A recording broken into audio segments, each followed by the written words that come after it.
Have you ever felt the weight of an invisible audience?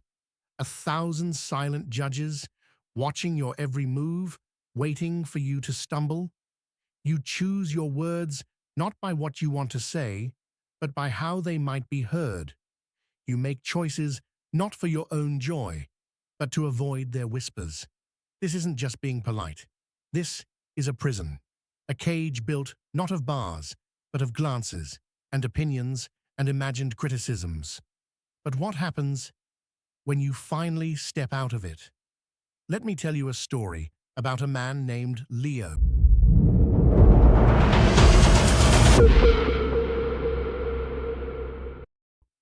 Leo lived in a small, neat apartment that felt more like a showroom than a home.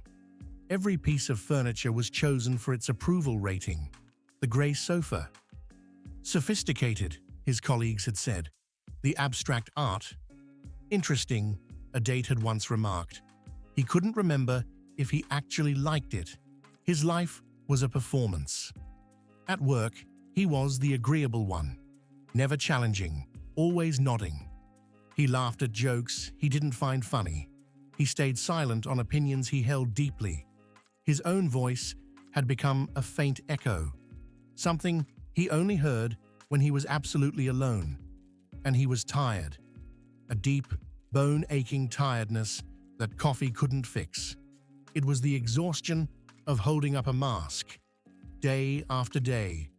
The climax of this performance was a weekly ritual. Friday drinks with his friends. It was a circle of people who didn't really know each other, all performing for an audience of each other.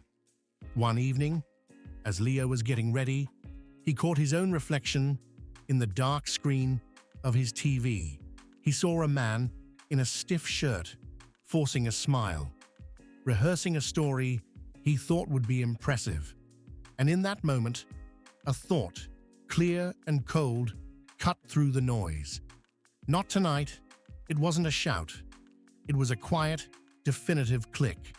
Like a key turning in a lock he didn't know he held. He didn't go. He turned off his phone, ordered a pizza, and put on an old, worn-out band t-shirt he truly loved. He spent the night reading a book he'd been meaning to read for years, not because it was important, but because he was genuinely curious. The following Monday at work was the real test. A project he'd spent weeks on was being critiqued. His boss and the entire team were picking apart an idea he believed in. The old Leo was screaming inside, just agree, smile, and nod.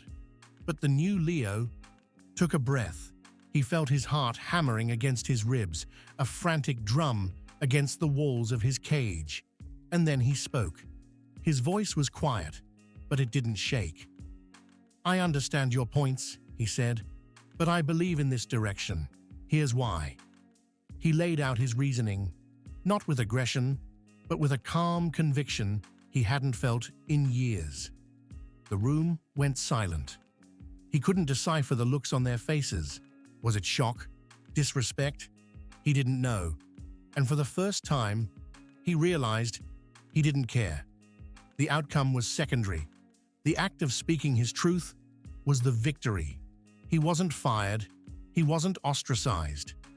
In fact, a week later, his boss came to him and said, "I've been thinking about what you said. Let's try it your way." But that wasn't the win. The win had already happened. Leo started to change. Not dramatically, but fundamentally. He started saying no, without offering a long, apologetic explanation.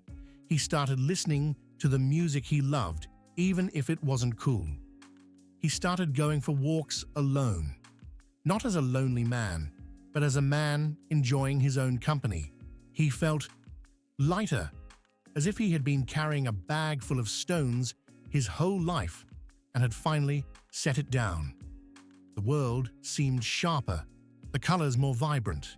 He was no longer filtering his reality through the lens of other people's perceptions.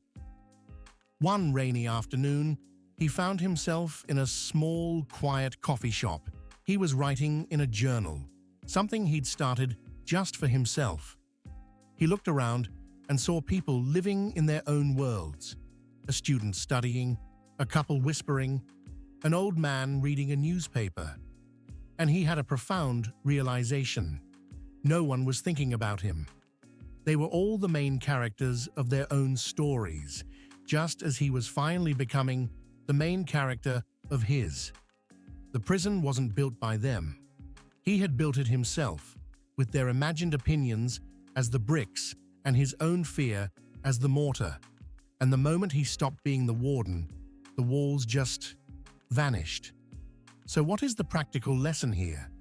It's not about becoming rude or selfish or indifferent. It's about a simple, powerful shift in your focus.